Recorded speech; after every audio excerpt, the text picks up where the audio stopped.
Hai semua, selamat datang ke channel ITUS, Easy to Understand Science Subjects, sebuah saluran pembelajaran sains yang memudahkan anda untuk memahami mata pelajaran sains di pelbagai peringkat pengajian. Bagi memudahkan anda menonton semua video pembelajaran yang ada, layari itus.blogspot.com dan anda akan dapat mengikuti pembelajaran ini melalui YouTube. Kami di tim ITUS terus komited menghasilkan video-video pembelajaran pada masa akan datang. Pastikan anda menekan butang subscribe, seterusnya butang loceng bagi membolehkan anda terus mendapat makluman tentang video-video pembelajaran sains akan datang. Tim ITUS akan memuat naik video pembelajaran sains pada setiap minggu. Topik pada kali ini, apakah sains? Pembelajaran subjek sains tingkatan 1, bab 1.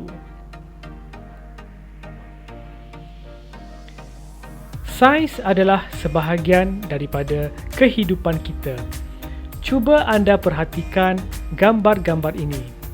Fenomena-fenomena alam seperti petir, ribut taufan, pembentukan pelangi, hujan dan sebagainya berlaku di bumi yang kita diami.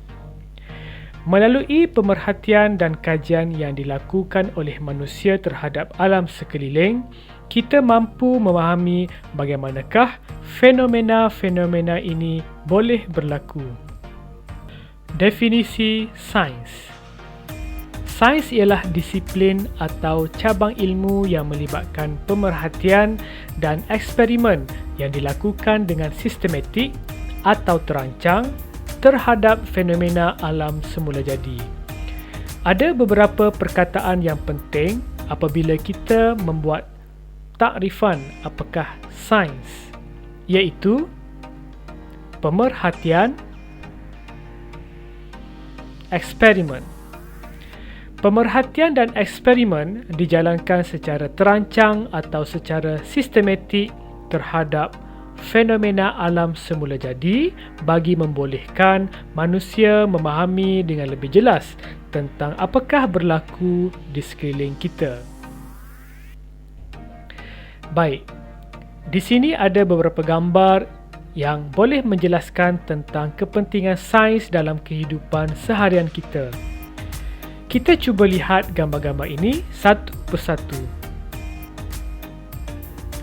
Pertama, penciptaan pelbagai jenis peralatan elektronik seperti komputer, telefon dan sebagainya memudahkan pelbagai urusan seharian kita. Kedua, sains menyumbang kepada kemajuan dalam bidang kejuruteraan yang membolehkan bangunan seperti sekolah, rumah, pejabat dapat dibina dengan lebih baik dan selamat. Sains juga membantu dalam meningkatkan hasil tanaman dengan penggunaan baja, racun serangga dan penggunaan teknologi terkini dalam penanaman seperti hidroponik. Hidroponik ialah kaedah penanaman tumbuhan seperti sayur-sayuran tanpa menggunakan tanah. Sebaliknya, menggunakan air yang diperkayakan dengan pelbagai nutrien mineral. Sains juga menyumbang kepada kemajuan bidang perubatan seperti penghasilan ubat-ubatan, vaksin, antibiotik yang memberikan manfaat besar bukan sahaja kepada manusia tetapi juga kepada hidupan yang lain.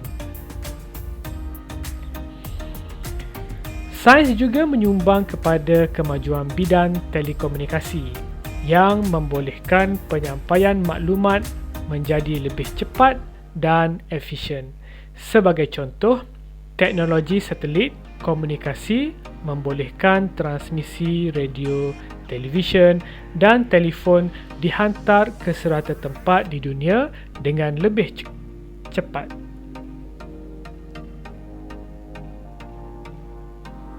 Bidang sains adalah bidang yang sangat luas. Bidang ini boleh dipecahkan kepada pelbagai bidang sains yang lain. Antaranya ialah biologi, kimia, fizik, geologi, astronomi, meteorologi dan banyak lagi. Baik, kita pergi kepada bidang biologi. Biologi adalah bidang kajian benda hidup.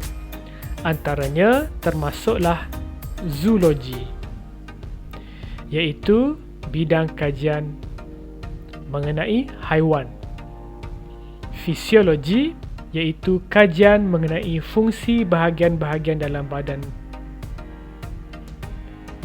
Mikrobiologi iaitu kajian terhadap benda hidup yang sangat kecil seperti kuman, bakteria, virus, fungi ataupun kulat dan sebagainya.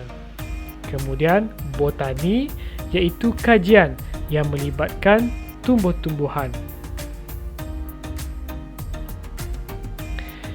Bidang kajian sains yang seterusnya ialah kimia, iaitu bidang kajian mengenai jirim dan tindak balas.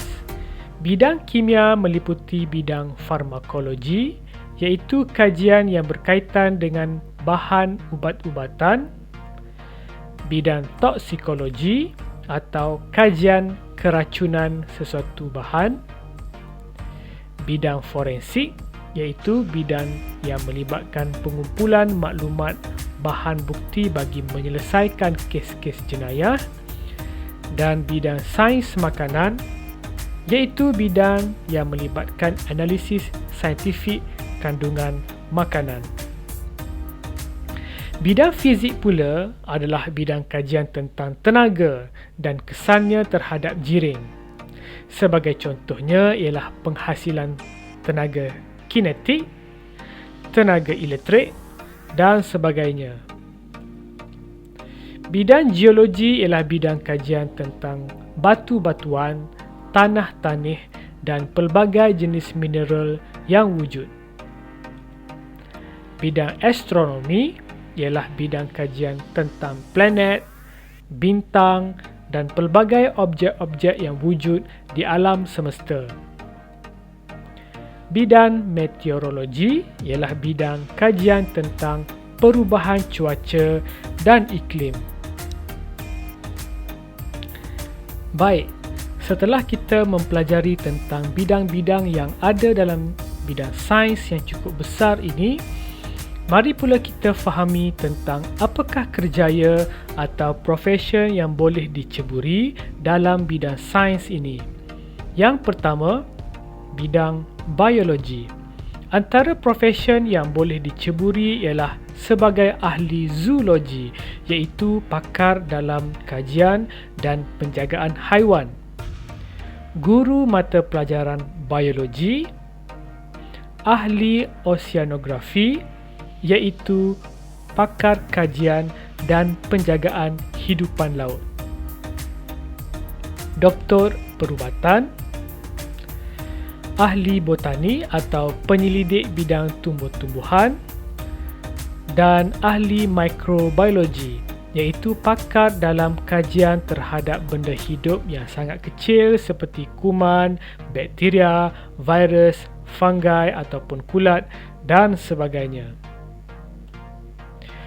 Dalam bidang kimia pula, profession yang boleh diceburi ialah sebagai guru mata pelajaran kimia, ahli farmasi, ahli forensik, ahli oceanografi, iaitu pakar kajian dan penjagaan kehidupan laut, dan ahli kimia, iaitu pakar dalam kajian bahan-bahan kimia.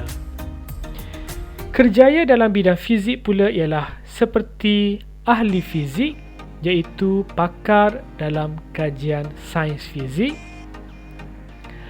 ahli astronomi, iaitu pakar tentang planet, bintang dan objek yang wujud di alam semesta, dan profession jurutera atau dalam bahasa Inggeris, engineer. ahli meteorologi, iaitu pakar dalam bidang kajian tentang perubahan cuaca dan iklim, dan juga sebagai profession guru, iaitu guru mata pelajaran fizik. Kerjaya dalam bidang geologi pula ialah seperti ahli geologi, iaitu profession yang terlibat dengan bidang kajian batu-batuan, tanah-tanih dan pelbagai jenis mineral yang wujud. Dan juga sebagai profession guru, iaitu guru mata pelajaran geografi atau geologi. Setakat ini sahaja video pembelajaran sains pada kali ini. Jangan lupa layari itus.blogspot.com dan anda akan dapat mengikuti pembelajaran ini secara tersusun melalui YouTube. Tim Itus terus komited menghasilkan video-video pembelajaran yang berkualiti yang akan dimuat naik setiap minggu. Terima kasih.